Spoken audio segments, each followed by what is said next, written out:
Hello, this is Candace with myspocklife.com. Thank you for joining our Good Book series. Today's good book is How Dare the Sun Rise by Sandra Uwiringiyimana. Sandra and her family are originally from the Congo, and their country was torn apart by a civil war a few years ago.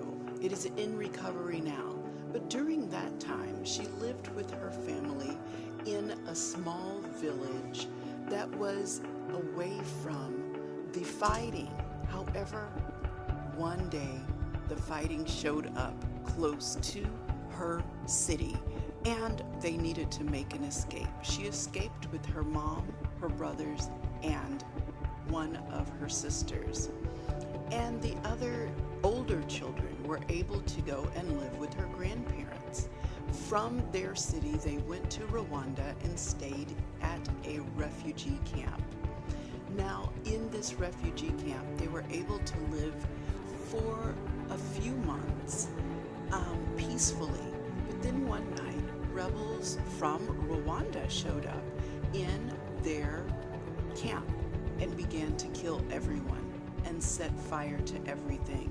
During that skirmish, it led to the death of her beloved younger sister, and it changed her life forever. She thought that her mother was dead, but she went and later was able to find her mother.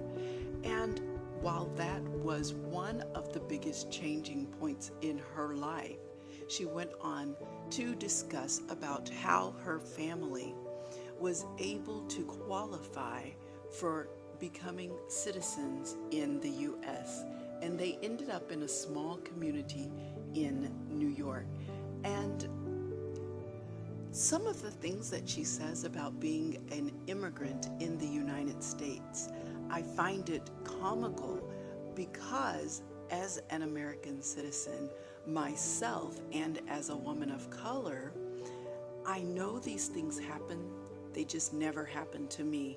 For instance, at the university that she went to, a small private Christian college, many of the young people had never been around Black people, which is fascinating for me. I've always lived in a diverse community, and even if I was the only woman of color, I don't remember people treating me the way that they treated her.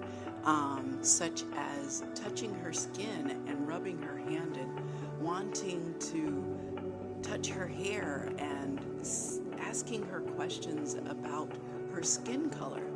I have that happen to me as I live abroad in Asia, but maybe I was too young and that happened to me when I was very young, but it's not something I remember. So as an immigrant in the U.S., her story is very much like my story in Asia, but she also began to speak about the art that she did in university and the depression that she went through, and how, speaking of the trauma and the things that she went through all those years ago in the refugee camp leading up to her early 20s, how that affected her life and how she made a temporary break from her family but was able to recover.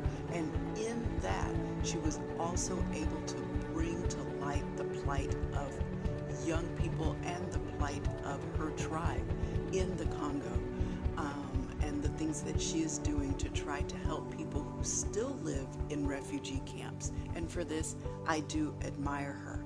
And I do recommend the book because it is very important for us to read and to know about the lives of people who we may see every day and we think that they're just like us, but they have a story, especially as they may be immigrants. They have a story, and we should know more about that so that we can treat them accordingly with more respect. So, thank you for watching. Remember to subscribe, keep reading, and come back again next week for another good book.